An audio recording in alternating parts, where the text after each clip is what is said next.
Bonjour à tous, aujourd'hui on est en stand de Maritima et aujourd'hui on a deux personnes qui vont nous raconter qu'est-ce qu'ils font, si j'ai bien compris, au cinéma. Donc bonjour à tous, j'aimerais vous demander de vous présenter d'abord pour que je puisse bien vous comprendre qu'est-ce que vous faites et quel est votre rôle au cinéma, si j'ai bien compris. Moi, je m'appelle Sarah DeVos, je suis script sur les plateaux de cinéma. Oui. Et je suis membre aussi de l'Association régionale des techniciens du Sud, pour lequel on est venu ici aujourd'hui à Martigues. D'accord. Et vous, monsieur ? Et moi, je m'appelle Marc Barbeau, je suis directeur de production et producteur exécutif parfois. Et maintenant, je suis en train de passer à la production, puisque je vais arrêter vraisemblablement d'ici peu la direction de production pour passer à la production pure. Et je suis aussi membre de la RTS, qui est donc l'Association des techniciens du Sud-Est. D'accord, c'est intéressant. Si j'ai bien compris, parce que moi, je fais partie aussi de spécialité option de cinéma plus tard spécialité. Et j'aimerais vous poser quelques questions peut-être plutôt personnelles de votre inspiration. Où vous avez trouvé votre inspiration ? À quel âge peut-être ? Après quel moment ? Est-ce que vous pouvez nous expliquer ? Alors, je commence. Dans nos métiers, il y a beaucoup de choses qui se passent aujourd'hui qui sont très différentes de quand j'ai commencé moi, puisque moi j'ai quand même un certain âge, ça fait quelques années que je le fais. Et à l'époque où moi j'ai commencé, il y avait vraiment un espace pour ce qu'on appelle la formation professionnelle, c'est-à-dire qu'on pouvait assez facilement rentrer dans ce métier en apprenant sur le tas. Aujourd'hui, c'est un peu plus difficile, ça, et je pense que ça passe beaucoup plus par des écoles. C'est certain que le monde aussi a changé, et même en passant par les écoles, souvent les jeunes entrants dans le métier sont quand même obligés de passer par des stages qui sont extrêmement importants pour eux parce que ça leur fait prendre conscience véritablement de ce qu'est le métier et comment il va falloir l'aborder. Mais je pense que c'est aussi un peu compliqué parce que il y a beaucoup de monde et moins d'élus que ce qu'on pourrait espérer. À la RTS, justement, qui est quand même une association qui regroupe plus de 800 adhérents, je crois qu'on est à 820 maintenant, on est en train de mettre en place une espèce de, je dirais, de tutorat pour les jeunes entrants ou pour les gens qui sortent d'école, pour justement les aider à appréhender ça, quoi. Parce que c'est vrai que ce métier aujourd'hui est devenu quand même avec un certain critère de rentabilité très vite et très rapide. Et voilà. Et on voudrait également dans ce tutorat amener aussi la dimension artistique de nos métiers, parce qu'il faut essayer de ne pas la perdre. Ce qui nous pousse là aujourd'hui à tourner vite, à réfléchir moins, diminue un peu les conditions artistiques. Et ça, il faut essayer de le sauvegarder. Voilà, donc ça fait partie un peu des enjeux de ce métier, quoi. Oui. Donc c'est des métiers de passion quand même, oui. Et il faut essayer de ne pas le perdre, quoi. Oui, je suis d'accord avec vous. Avant, le cinéma elle était plus un peu comme privé. Je crois pas pour un peu tout le monde, parce que maintenant, il y a beaucoup de gens qui peuvent filmer avec leur téléphone. Il y a plus de productions, petites productions. Et parfois, nous pouvons voir un peu le mix des différents styles de cinéma. Mais je suis totalement d'accord avec vous qu'il faut garder plus de choses artistiques et bien réfléchir en avance avant d'entrer dans la production de cinéma. Oui, mais aussi, ça dépend des filières. Alors, il ne faut pas oublier que c'est une industrie, oui. Et que donc c'est une industrie qui coûte cher, et que donc pour trouver les investissements suffisants et nécessaires pour faire un film, il y a des critères qui sont quand même très sélectifs. Donc, moi, je parle essentiellement du milieu cinématographique qui est commercial un peu.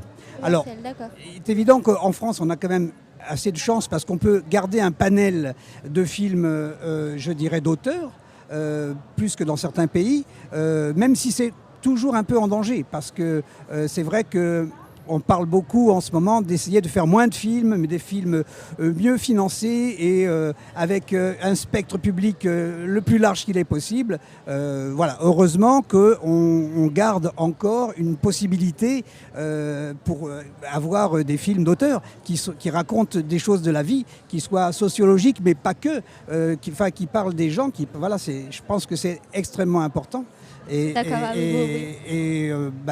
Espérons que ça dure, en tous les cas. Parce qu'il y a eu des déclarations il n'y a pas très longtemps de grands PDG qui disaient un peu le contraire. On ne dira pas qui, mais je pense que tout le monde a deviné. C'est privé. D'accord. Merci. On a parlé plutôt d'inspiration maintenant. Et juste qu'au début, vous allez parler des stages. Que c'est trop important pour les jeunes, après avoir passé par l'école, par les spécialités, d'avoir ce stage qui leur permet de faire la pratique. Parce que le cinéma, il ne se termine pas que en théorie, mais c'est plutôt la pratique après laquelle on peut trouver son style ou découvrir autre style. Peut-être vous vous souvenez le stage que vous avez fait, par quel stage vous avez commencé Oui, moi j'ai fait un BTS audiovisuel, donc j'ai fait des stages, plusieurs stages à Paris. À l'époque, c'était un peu obligé de faire des stages à Paris, en boîte de production essentiellement, soit dans des sociétés vraiment télé, donc fabrication, bureau d'écriture. Et sinon, un autre stage dans une société de production de films plutôt court-métrage, cinéma, voilà. Oui. Après, moi, j'étais très contente d'avoir fait ces stages. Et quand j'ai fini mon BTS audiovisuel, j'ai pu rentrer assistante. Donc j'étais vraiment payée déjà sur un film comme assistante script. Et ce métier s'est révélé à moi. Enfin, j'ai vraiment adoré rencontrer ce métier. Et je l'ai rencontré que en le faisant, en fait. Je ne l'ai pas appris à l'école. Mais les stages, c'est important parce qu'en fait, ce qu'il faut comprendre, c'est que sur un plateau de cinéma, un plateau de film télé, les postes sont très définis, les tâches sont très précises. On peut pas. Si on a en fait, dans une équipe caméra, par exemple, il y a déjà au moins 4 personnes qui travaillent dans l'équipe caméra et chacun a ses tâches bien définies. C'est pas. Voilà, donc c'est très hiérarchisé. Et en fait, de faire un stage sur un plateau, ça permet de comprendre le fonctionnement d'un tournage, de comprendre pourquoi ça fonctionne comme ça, et de connaître aussi les attitudes qu'il faut avoir, qui sont des attitudes sur un plateau pour que ça fonctionne correctement. Oui, je suis d'accord. Le stage nous permet de mieux rentrer dedans, de comprendre comment ça se passe, le processus. Comment bien communiquer avec les gens, parce que sans communication au cinéma, c'est un peu difficile. Il faut bien, je pense, savoir communiquer. Oui. Allez-y. Alors oui, il y a aussi une chose, c'est qu'il y a ce qu'on apprend à l'école, la manière dont l'école vous positionne pour commencer dans le métier et la réalité d'un plateau. Quelqu'un qui a fait une école, je vais dire, de mise en scène, par exemple, il va arriver sur un plateau, il va se retrouver 3e assistant réalisateur pour le mieux, et la plupart du temps, il va être en train de couper la circulation, d'empêcher les gens d'aller sur le plateau, voire même parfois derrière la porte pour empêcher les gens d'entrer.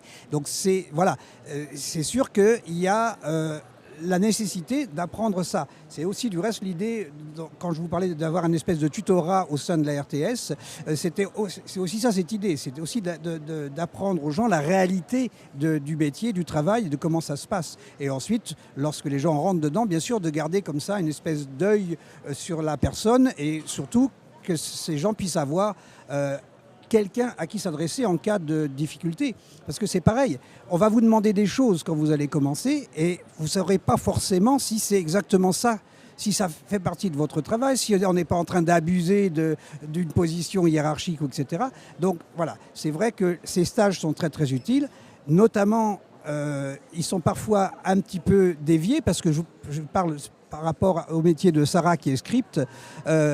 Souvent on se retrouve à 2 caméras et avec une seule script et on dit tiens, on va te donner un stagiaire, sauf que le stagiaire c'est souvent quelqu'un qui arrive mais qui a besoin d'apprendre et qui ne sait pas et c'est pas forcément très formateur du coup pour le stagiaire. Oui. Mais ça aussi, ça fait partie des réalités des tournages et c'est pas mal de s'en rendre compte. Après, bon, des fois il y a des films aussi où ça se passe très très bien. Hein. Je ne dis pas qu'il y a toujours des problèmes, c'est parfois très agréable. Mais bon, c'est vrai que c'est indispensable de passer par des stages. Oui. Après, c'est mieux quand ce sont des stages rémunérés aussi, parce que souvent les stages ne sont pas rémunérés du tout et c'est un peu dur, quoi. On loge les gens, on leur donne parfois un défraiement, mais on ne les rémunère pas du tout pour finalement ce qu'on leur demande, qui est un vrai travail. Et maintenant, qu'est-ce que vous en pensez de autonomie? Parce que moi, je parle même de personnellement, j'apprends les choses théoriques et même pratiques sur YouTube, en particulier en anglais. Mais je peux vous dire, il y a beaucoup de professionnels qui expliquent trop bien. Même parfois, on peut regarder une vidéo de 2 heures, 2 heures et demie. Et c'est le sujet qu'on peut voir au lycée, aux universités pendant quelques semaines. Donc je pense aussi c'est trop bien de dire aux jeunes qui ont envie de rentrer au cinéma, de commencer d'être autonome. Parce que sans autonomie, je pense que ça peut être compliqué. Parce que comme dans la vie, on peut dire adulte, on doit tout apprendre plutôt toute seule. Oui, il y aura les spécialistes qui vont réexpliquer, ils vont donner les conseils. Mais je pense que maintenant, c'est aussi important de dire aux jeunes que l'autonomie, c'est indispensable. Alors moi, j'ai envie de m'inscrire en faux par rapport à ça, parce que pour moi, la meilleure école pour apprendre le cinéma, c'est d'aller au cinéma. Et c'est vraiment la seule école vraiment qui, pour moi, est l'école de la vie et l'école de toute la vie, en fait. Toute la vie, quand on travaille dans le cinéma, notre travail, quand on n'y travaille pas, c'est d'aller au cinéma, de voir des films. Parce que c'est pas en voyant des vidéos sur YouTube, je pense qu'on apprend des métiers, mais surtout en réalisation, mais c'est en s'inspirant de grands auteurs, de grands réalisateurs, qu'on va apprendre et se forger un œil cinématographique. Oui. Et à chaque fois que je en face des jeunes et que je leur parle, je leur dis vraiment le seul devoir que vous avez, c'est de continuer à regarder des films, des séries et à sans cesse vous interroger sur votre envie, sur ce métier, parce que c'est des métiers de passion. Oui. Voilà. C'était comme votre message aux jeunes, on peut dire. Oui, mais c'est mon message même à toutes les personnes, à tous les adultes aussi. Oui, il n'a pas l'âge au cinéma. On peut se retrouver aussi dans des... Surtout maintenant avec les formats très très longs de tournage pour des grosses séries comme il y a ici qui sont tournées à Martigues. On peut se retrouver pendant 6 mois à ne faire que travailler, à ne pas avoir de vie sociale. Et c'est ça aussi la réalité de l'intermittence du spectacle. Voilà, l'autre réalité, c'est aussi qu'on est amené à bouger et parfois à partir très loin de chez soi pendant des mois. Oui. Ça, c'est aussi notre réalité dont il faut avoir conscience. Il faut être prête déjà dès le début. Le quotidien, c'est important de savoir que c'est ça la réalité. Oui, c'est mieux de savoir parce que... Il ne faut pas faire ce métier si on a envie de rentrer chez soi tous les soirs. Oui. Vraiment. Pile à 18h, ça ne va pas marcher au cinéma. On a encore le montage qui va durer pendant toute la nuit. Oui. Donc, je comprends. Je vois que vous connaissez. Je peux vous dire, oui. Ma mère aussi, elle fait partie de... Elle travaille en tant que photographe et vidéographe. Donc j'ai un peu petite ambiance chez moi déjà. Et j'essaie de rentrer dedans le plus fort possible, je peux dire comme ça. Je vous remercie beaucoup pour cette interview. Je pense que les jeunes, vous avez beaucoup de choses. On a beaucoup de choses à apprendre grâce à vous, les spécialistes. Et encore une fois, merci beaucoup. C'était merci à vous. Merci Anastasia. Merci. Très belle interview. Merci.